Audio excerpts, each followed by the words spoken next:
أنا اللي وجود إن ما تشتى الصومالية متبع إني شيء كده جست دائما كان ماشي سوى السعودية بقى وفما هنا هذا الحوير ونيه وحوجا أنا يرى ما كاير عفسنا أنا يبقى الحبشة دي أمريكان كحكي شيء كودي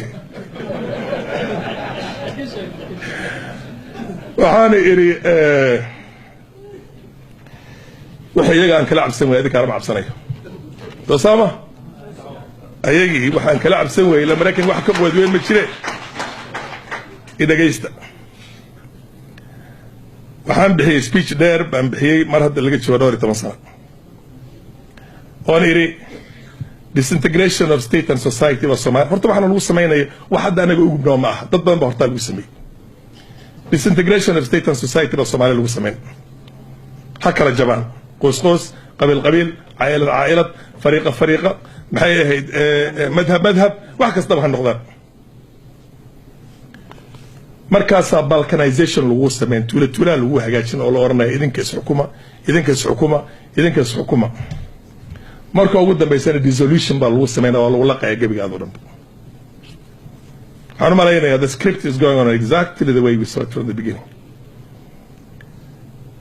Iraq meel ka dib badnaa ma jirin 600 kun oo ciidan oo bacthi oo Saddam Hussein u haystay baa jirtay Mareykanka uu tagay uu burburiyay xoog buu ku qabsaday ciidankoodii buu u hagaajiyay u dhisay ciidankoodii yuu hagaajiyay asna uu ka soo baxay yar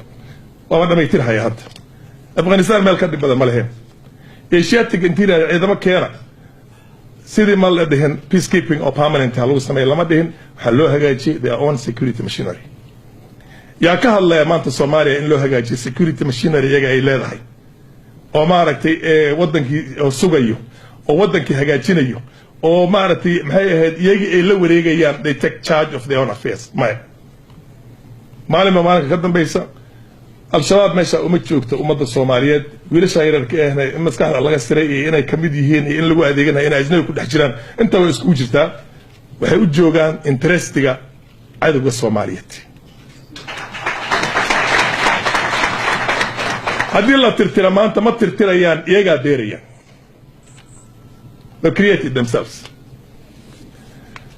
marhaban inay tirtiraan waa gabdhay wiilada yaryar weeyaan 2,000 waxa lagu tirtiri karaa in less than a month they won't do that it gives them the justification for them to be involved in your affairs on a permanent basis weeyaan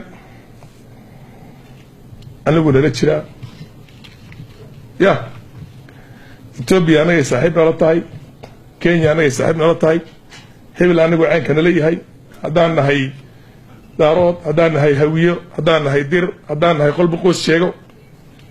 kulliga waa lidii adeegan haya one script wiilal yar oo yaa sheekada iska wadaan maanta kuna kor loo qaadi afar maalmood waxa weeyaan Puntland baa garab la siini markay waxoogaa joogto waxa doona afar maalmood kala Somaliland baa garab la siini shan maalmood meel xamar jooga ayaa ma arsabtay oo inta si warwareegi shanta kala ku kala lagu hagaajin kasmay hadana kiimaan mar waxa dila joog maxay ahayd digil imirfle iyo baydhabo iyo meelaha shariifka loo yeeri abihin baad tudka la cabaysan awgeena waa lagu gubi dhageystaan in sheeg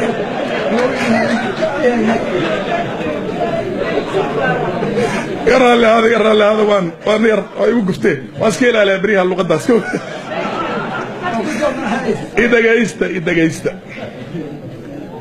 idagaysta ma kala jeclo daarood iyo maxay ahayd dir iyo hawiyo iyo isaaq iyo nin kasta waxay kala jeceliyeen malaha kulligiin Soomaali baati dalkaana loo dalay